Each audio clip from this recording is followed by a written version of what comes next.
ನಮಸ್ಕಾರ ವೀಕ್ಷಕರೇ, ನಾನು ನಾಗರಾಜ್ ಅಪ್ಸಂದ್ರ. ಧರ್ಮಸ್ಥಳ ಪ್ರಕರಣದಲ್ಲಿ ಈಗಾಗಲೇ ಸಾಕಷ್ಟು ಬೆಳವಣಿಗೆಗಳಾಗಿದ್ದಾವೆ. ಅದರ ಕ್ಷಣದ ಸುದ್ದಿಯನ್ನು ನಿಮ್ಮ NewsBeat.live ನಿಮ್ಮ ಮುಂದೆ ಇಡುವ ಕೆಲಸವನ್ನು ಮಾಡ್ತಾ ಇದೆ. ಅದರ ಭಾಗವಾಗಿ ಇವತ್ತೊಂದು ಸ್ಫೋಟಕ ಮಾಹಿತಿ ನಮಗೆ ಲಭ್ಯ ಆಗಿದೆ. ಅದು ಮೂಲಗಳಿಂದ ನಮ್ಮ NewsBeat.liveಗೆ ಖಚಿತ ಆಗಿರ್ತಕ್ಕಂಥದ್ದು. SIT ಉನ್ನತ ಮೂಲಗಳು ಮತ್ತು ರಾಜ್ಯ ಪೊಲೀಸ್ ಇಲಾಖೆಯ ಉನ್ನತ ಮೂಲಗಳಿಂದ ಈ ಒಂದು ಮಾಹಿತಿ ಖಚಿತ ಆಗಿರ್ತಕ್ಕಂಥದ್ದು. ಹಾಗಾದರೆ ಈ ಒಂದು ಮಾಹಿತಿ ಪ್ರಕಾರ ಸದ್ಯಕ್ಕೆ ಒಂದು ದೊಡ್ಡ ಮಾಹಿತಿ ಸಿಗ್ತಾ ಇದೆ. ಏನಂತಂದರೆ ಈ ಒಂದು ಧರ್ಮಸ್ಥಳ ಘಟನೆ ಬಗ್ಗೆ ಒಂದು ವಿವರವಾದಂಥ ವರದಿ ಈ ಒಂದು ರಾಜ್ಯ ಪೊಲೀಸ್ ಇಲಾಖೆಯ ಮುಖ್ಯಸ್ಥರು ಹಾಗೆಯೇ ಸರ್ಕಾರದ ಮುಖ್ಯ ಕಾರ್ಯದರ್ಶಿಯವರಿಗೆ ಒಂದು ರಿಪೋರ್ಟ್ ಸಲ್ಲಿಕೆ ಆಗಿದೆ ಸೀಕ್ರೆಟ್ ಆಗಿ. ಹಾಗಾದರೆ ಏನಿದೆ ಒಂದು ವರದಿಯಲ್ಲಿ, ಯಾಕೆ ಆ ವರದಿಯನ್ನು ಕೊಟ್ಟರು? ಯಾಕಂತಂದರೆ SIT ರಚನೆಯಾಗಿ ಸರ್ಕಾರಕ್ಕೆ ಯಾವುದೇ ಒಂದು ಮಧ್ಯಂತರ ವರದಿಯನ್ನು ಸಲ್ಲಿಸಬೇಕಾದಂಥ ಅವಶ್ಯಕತೆ ಇಲ್ಲ. ಆದರೂ ವರದಿಯನ್ನು ಕೊಟ್ಟಿದ್ದಾರೆ ಅಂದರೆ ಯಾವ ಬೆಳವಣಿಗೆಗಾಗಿ ಈ ಒಂದು ವರದಿಯನ್ನು ಕೊಟ್ಟಿದ್ದಾರೆ? ಕೇವಲ ಹೈಕೋರ್ಟ್ಗೆ ಸಲ್ಲಿಸಬೇಕಾಗಿದ್ದ ಅಥವಾ ನ್ಯಾಯಾಲಯಕ್ಕೆ ಸಲ್ಲಿಸಬೇಕಾದಂಥ ವರದಿಯನ್ನು ಪೊಲೀಸ್ ಇಲಾಖೆ ಮತ್ತು ಸರ್ಕಾರದ ಮುಖ್ಯ ಕಾರ್ಯದರ್ಶಿಗೆ ಕೊಟ್ಟಿರ್ತಕ್ಕಂಥ ಉದ್ದೇಶ ಏನು? ಈ ಎಲ್ಲದರ ಬಗ್ಗೆ ಚರ್ಚೆ ಮಾಡ್ತಾ ಹೋಗ್ತಾನ ಪೂರ್ತಿಯಾಗಿ ವಿಡಿಯೋವನ್ನು ನೋಡ್ತಾ ಹೋಗಿ.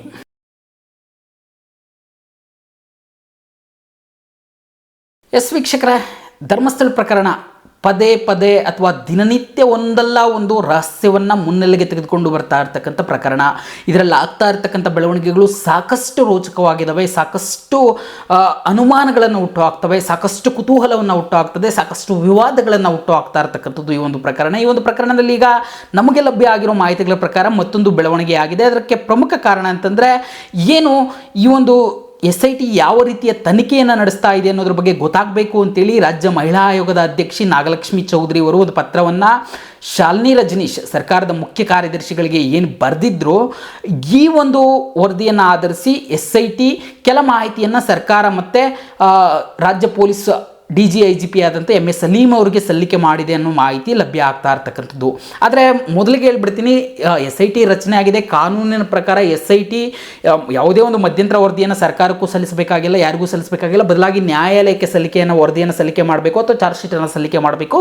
ಜೊತೆಗೆ ಹೈಕೋರ್ಟ್ ಈ ಬಗ್ಗೆ ವರದಿಯನ್ನು ಕೇಳಿದ್ರೆ ಹೈಕೋರ್ಟ್ಗೆ ಸಲ್ಲಿಕೆ ಮಾಡಬೇಕು. ಅದನ್ನು ಹೊರತುಪಡಿಸಿ ಸರ್ಕಾರಕ್ಕೆ ಕಾನೂನಿನ ಪ್ರಕಾರ ಯಾವುದೇ ವರದಿಯನ್ನು ಸಲ್ಲಿಕೆ ಮಾಡಬೇಕಾಗಿಲ್ಲ. ಆದರೂ ಸಹ SIT ಈಗ ಲಭ್ಯ ಆಗಿರೋ ಮಾಹಿತಿಗಳ ಪ್ರಕಾರ ಒಂದಷ್ಟು ಮಾಹಿತಿಯನ್ನು ಸರ್ಕಾರದ ಮುಖ್ಯ ಕಾರ್ಯದರ್ಶಿಗಳಿಗೆ ಅದು DGIGP ಸಲೀಂ ಅವ್ರ ಮುಖಾಂತರ ತಲುಪಿದೆ ಅಂತೇಳಿ ಗೊತ್ತಾಗ್ತಾ ಇರ್ತಕ್ಕಂಥದ್ದು. ಹಾಗಾದರೆ ಇದನ್ನು ಸಲ್ಲಿಸುವ ಉದ್ದೇಶ ಏನಂತಂದರೆ, ನಾಗಲಕ್ಷ್ಮಿ ಚೌಧರಿಯವರು ಒಂದು ಮಾಹಿತಿಯನ್ನು ಕೇಳುವ ಶಾಲಿನಿ ರಜನೀಶ್ ಸರ್ಕಾರದ ಮುಖ್ಯ ಕಾರ್ಯದರ್ಶಿಯವರ ಹತ್ರ ಕೇಳಬೇಕಾದ್ರೆ ಹೇಳ್ತಾರೆ, ನಮಗೆ ನ್ಯಾಯಾಲಯದ ಒಂದು ಪದೋನ್ನತಿ ಇದೆ, ಅಂದರೆ ನಮ್ಮ ರಾಜ್ಯ ಮಹಿಳಾ ಆಯೋಗದ ಅಧ್ಯಕ್ಷರ ಹುದ್ದೆ ನ್ಯಾಯಾಧೀಶರ ಹುದ್ದೆಗೆ ಸಮಾಧಾನದ್ದು. ಹೀಗಾಗಿ ತನಿಖೆಯಲ್ಲಿ ಏನಾಗ್ತಾ ಇದೆ ಅನ್ನೋದನ್ನು ತಿಳ್ಕೊಳ್ಬೇಕಾದಂಥ ಅನಿವಾರ್ಯತೆ ಅಥವಾ ತಿಳಿದುಕೊಳ್ಳುವುದಂಥ ಹಕ್ಕು ನಮ್ಮ ಮಹಿಳಾ ಆಯೋಗದ ಅಧ್ಯಕ್ಷರಿಗೆ ಇದೆ. ಹೀಗಾಗಿ ಮಾಹಿತಿಯನ್ನು ಕೊಡಬೇಕು. ಯಾಕಂತಂದರೆ ಕೇವಲ ಚಿನ್ನಯ್ಯನ ದೂರಿಗೆ ಸಂಬಂಧಿಸಿದಂತೆ ತನಿಖೆ ಆಗ್ತಾ ಇದೆಯಾ ಅಥವಾ ಸರ್ಕಾರ ಹೇಳಿರುವಂತೆ ಅಲ್ಲಿರುವಂಥ ಎಲ್ಲ ಅಸಹಜ ಸಾವುಗಳ ಬಗ್ಗೆ ತನಿಖೆ ಆಗ್ತಾ ಇದೆ, ಇದರ ಬಗ್ಗೆ ಗೊತ್ತಾಗಬೇಕು. ಇದ್ರ ಬಗ್ಗೆ SITಯನ್ನು ಕೇಳಿದ್ರೆ ಯಾವುದೇ ರೀತಿಯ ಉತ್ತರವನ್ನು ಕೊಡ್ತಾ ಇಲ್ಲ. ಹೀಗಾಗಿ ಸರ್ಕಾರ ಅವರಿಗೆ ಸೂಚನೆ ಕೊಡಿ, ರಾಜ್ಯ ಮಹಿಳಾ ಆಯೋಗಕ್ಕೆ ಈ ಮಾಹಿತಿಯನ್ನು ಕೊಡೋದಕ್ಕೆ ಸೂಚನೆ ಕೊಡಿ ಅಂತೇಳಿ ಕೊಟ್ಟಿರ್ತಕ್ಕಂಥದ್ದು. ಈ ಹಿನ್ನೆಲೆಯಲ್ಲಿ ಇದು ಕಾನೂನಾತ್ಮಕವಾಗಿ ಅವರಿಗೆ ಉತ್ತರವನ್ನು ಕೊಡಬೇಕಾದಂಥ ಅನಿವಾರ್ಯತೆ ಇರೋದರಿಂದ ಏನಾಗ್ತಾ ಇದೆ ಅನ್ನೋದ್ರ ಬೆಳವಣಿಗೆ ಬಗ್ಗೆ ಖುದ್ದು ಮಾಹಿತಿಯನ್ನು ತರಿಸ್ಕೊಳ್ಳಲಾಗಿದೆ. 2 ಕಾರಣಗಳಿಗಾಗಿ DGIGP ಸಲೀಂ ಅವರಿಗೆ ಮಾಹಿತಿ ರವಾನೆ ಆಗಿದೆ ಅಂತೇಳಿ ಹೇಳ್ತಾ ಇರ್ತಕ್ಕಂಥದ್ದು. ಒಂದು, ನಾಗಲಕ್ಷ್ಮಿ ಚೌಧರಿ ಅವರು ಕೇಳಿ ಈ ಪ್ರಕರಣದಲ್ಲಿ ಯಾವ ರೀತಿ ತನಿಖೆ ಆಗ್ತಾ ಇದೆ ಅಂತ ಕೇಳಿರೋದು ಒಂದು ಭಾಗ. ಆದರೆ ಎರಡನೇ ಭಾಗ ಪ್ರಮುಖವಾಗಿ SITಗೆ ಒಂದಷ್ಟು ಮಾಹಿತಿಗಳು ಲಭ್ಯ ಆಗಿದ್ದಾವೆ. ಏನು ಕಳೆದ 20 ವರ್ಷದಲ್ಲಿ ಧರ್ಮಸ್ಥಳದಲ್ಲಿ ನಡೆದ ಅಷ್ಟು ಅಸಹಜ ಸಾವುಗಳ ಬಗ್ಗೆ ತನಿಖೆಯನ್ನು ಮಾಡೋದಕ್ಕೆ ಆಗಲ್ಲ. ಆದರೆ ಕೆಲವೊಂದು ಅಸಹಜ ಸಾವುಗಳ ಬಗ್ಗೆ SIT ಅಧಿಕಾರಿಗಳು ಹ್ಯಾಂಡ್ ಪಿಕ್ ಮಾಡಿದ್ದಾರೆ. ಯಾವ ಒಂದು ಪ್ರಕರಣದಲ್ಲಿ ಸಾಕಷ್ಟು ಅನುಮಾನಗಳಿದ್ದಾವೆ, ಅಂದರೆ ಕೆಲವು ಪ್ರಕರಣಗಳಿಗೆ ಸಂಬಂಧಿಸಿದಂತೆ ಅದನ್ನು ಎಲ್ಲಿ ದಫನ್ ಮಾಡಲಾಯಿತು ಮತ್ತು ಒಂದೇ ದಿನದಲ್ಲಿ ಯಾಕೆ ಅಸಹಜ ಸಾವುಗಳು ಅಂತೇಳಿ ನಿರ್ಧಾರಕ್ಕೆ ಬರಲಾಯಿತು, ಮತ್ತು ಕೆಲವೊಂದು ಪ್ರಕರಣಗಳಲ್ಲಿ ವಿಷ ಸೇವನೆ ಮಾಡಿ ಆತ್ಮಹತ್ಯೆ ಮಾಡ್ಕೊಂಡಿದ್ದಾರೆ ಅಂತೇಳಿ ಪೊಲೀಸರ ವರದಿಯಲ್ಲಿದೆ.